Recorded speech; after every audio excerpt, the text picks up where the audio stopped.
ಎಲ್ಲ ಶಿಲ್ಪಗಳಿಗೂ ಒಂದೊಂದು ಹಿಂದಿನ ಕಥೆ ಇದೆ. ನನ್ನ ಶಿಲ್ಪ ಚೆಲುವೆ ಇವಳ ಮುಂದೆನ್ನ ಬದುಕಿದೆ.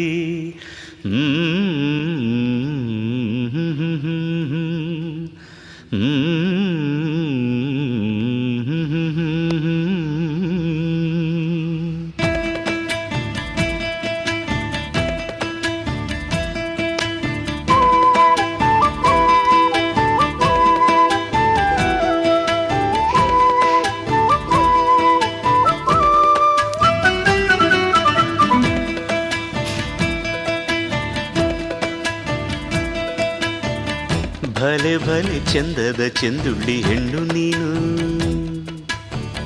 ಮಿಂಚು ಕೂಡ ನಾಚುವ ಮಿಂಚಿನ ಬಳ್ಳಿ ನೀನು. ಭಲೆ ಭಲೆ ಚಂದದ ಚೆಂದುಳ್ಳಿ ಹೆಣ್ಣು ನೀನು, ಮಿಂಚು ಕೂಡ ನಾಚುವ ಮಿಂಚಿನ ಬಳ್ಳಿ ನೀನು.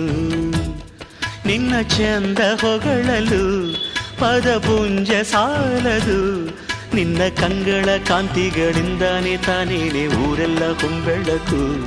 ನೀನು ಹೆಜ್ಜೆಯ ಇಟ್ಟಲ್ಲೆಲ್ಲೆಲ್ಲಾನು ಕಾಲಡಿ ಹೂವಾಗಿ ಬರಬೇಕು. ಭಲೆ ಭಲೆ ಚಂದದ ಚೆಂದುಳ್ಳಿ ಹೆಣ್ಣು ನೀನು, ಮಿಂಚು ಕೂಡ ನಾಚುವ ಮಿಂಚಿನ ಬಳ್ಳಿ ನೀನು.